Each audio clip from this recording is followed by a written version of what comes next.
अपना बचवालों के साथ जन्म लो, उनसे सीखो कि क्या होती है एकाग्रता।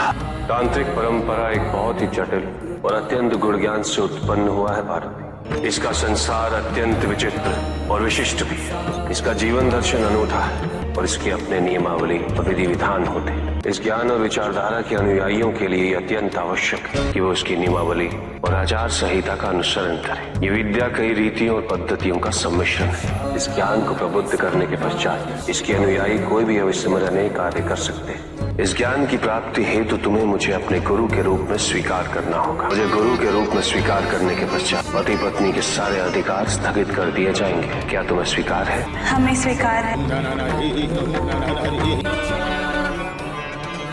तंत्र विद्या कई भागों में विभाजित। इसमें शीर्ष स्थान भैरव तंत्र का। इस विद्या की प्राप्ति आवश्यक ही नहीं, अभी तो आगे के ज्ञान तक पहुंचने के लिए अनिवार्य भी। तंत्र विद्या का महाबली शस्त्र है भैरव तंत्र। इस विद्या को प्राप्त करने के पश्चात सूर्य को भी निस्तेज किया जा सकता है। भैरव तंत्र को प्राप्त करने का एकमात्र मार्ग है एकाग्रता। यदि किसी कारणवश एकाग्रता खंडित हुई तो ये विद्या सौभाग्य के स्थान पर दुर्भाग्य के कुछ प्रभाव को उजागर करने लगेगी। आओ अब तुम मेरे साथ मंत्र उच्चारण करो।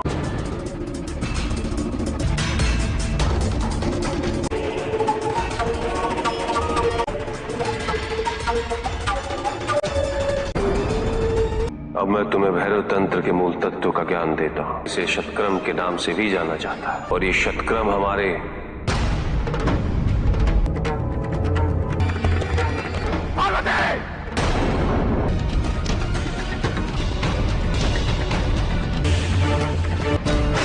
हमें क्षमा कर दीजिए स्वामी। तंत्र विद्या के ज्ञान में क्षमा का कोई स्थान नहीं होता पार्वती। त्रुटि होने के पश्चात दंड को स्वीकारना ही पड़ता है।